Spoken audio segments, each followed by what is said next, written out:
This is what it is, okay? I said empty your mind.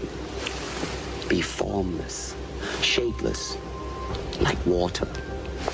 Now you put water into a cup, it becomes the cup. You put water into a bottle, it becomes the bottle. You put it in a teapot, it becomes the teapot. Now water can flow or it can crash. Be water, my friend.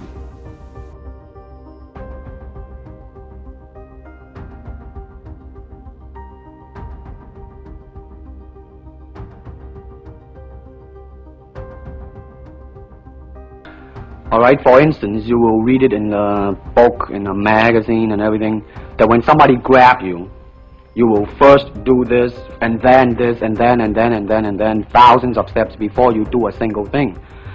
Of course, these kind of magazine would teach you to be feared by your enemies and admired by your friends and everything. But in Kung Fu, it always involves a very fast motion. Like, for instance, a guy grabbing your hand. It's not the idea to do so many steps. Step him right on the instep. He'll let go. This is what we mean by simplicity. Same thing in striking and in everything. It has to be based on a very minimum motion, so that everything would be directly expressed. One motion, and he's gone. Doing it gracefully, not to go yelling and jumping all over him, but to do it. Excuse me. Man, listen, you see, really, to me, okay, to me, ultimately, martial art means honestly expressing yourself. Now, it is very difficult to do. I mean, it is easy for me to put on a show and be cocky, and be flooded with a cocky feeling and then feel like pretty cool and all that. Or I can make all kinds of phony things, you see what I mean? Blinded by it. Or I can show you some really fancy movement. But to express oneself honestly, not lying to oneself, and to express myself honestly, that, my friend, is very hard to do. And you have to train. You have to keep your reflexes so that when you want it, it's there. When you want to move, you're moving. And when you move, you are determined to move. Not taking 1 inch, not anything less than that.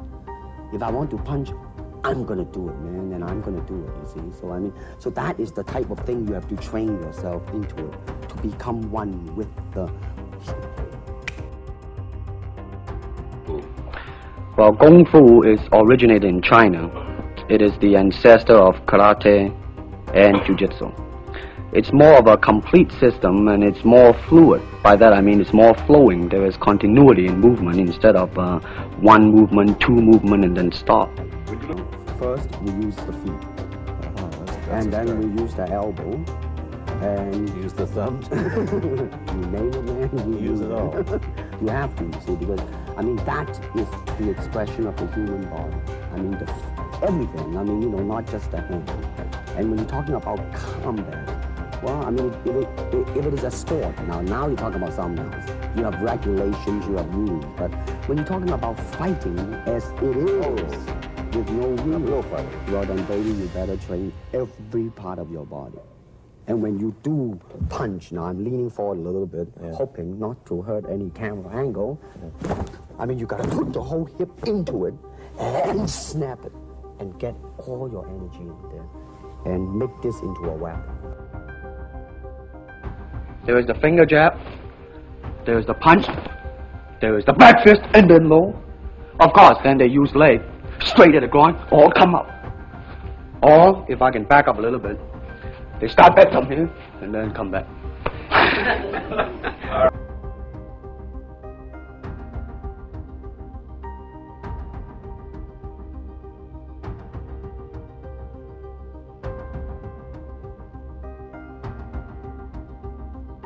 This is a crane form. Start off.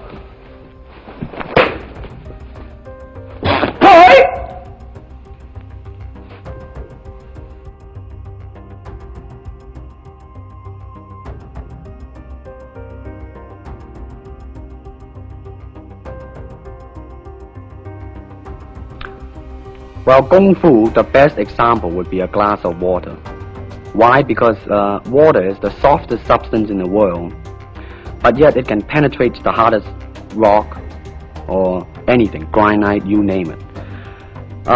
Water also is insubstantial. By that I mean you cannot grasp hold of it. You cannot punch it and hurt it. So every Kung Fu man is trying to do that, to be soft like water and flexible and adapt itself to the opponent.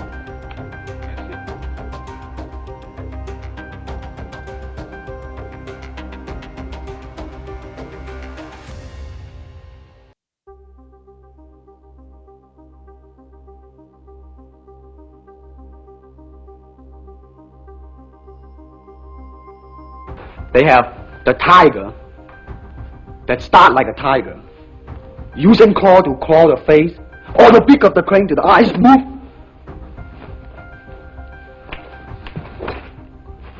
This is some of the movement. Thank you very much. Thank you very much.